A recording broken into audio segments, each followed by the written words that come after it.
Le secrétaire général de l'ONU a été accueilli sur le parvis du musée par le ministre d'État Michel Roger et à l'intérieur du musée par le souverain et sa sœur, la princesse Stéphanie, ambassadrice de bonne volonté auprès de l'ONU-SIDA. Une photo officielle a été réalisée en compagnie de quelques élèves de Monaco.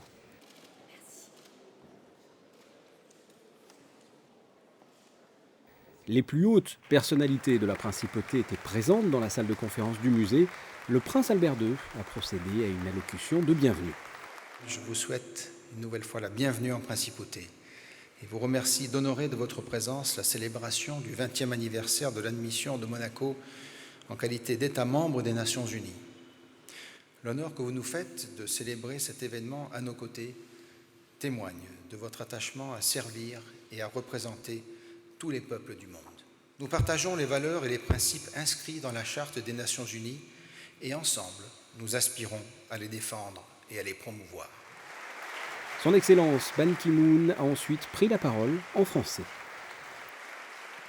Je suis ravi d'être parmi vous aujourd'hui.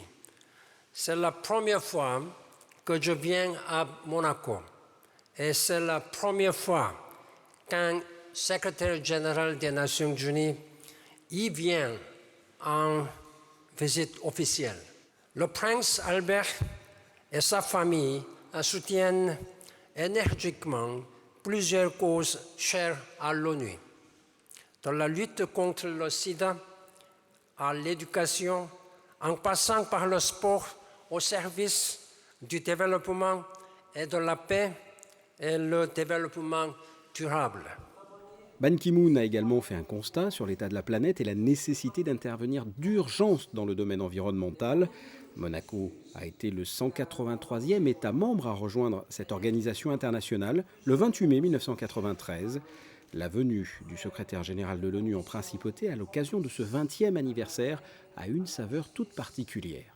C'est très émouvant, je l'avoue. Ça symbolise la reconnaissance de 20 premières années de travail sous le leadership du prince Albert, après l'entrée en 93 qui était le souhait du prince Régnier III. Le prince Albert II a été dès le départ le chef de la délégation de Monaco à l'ONU.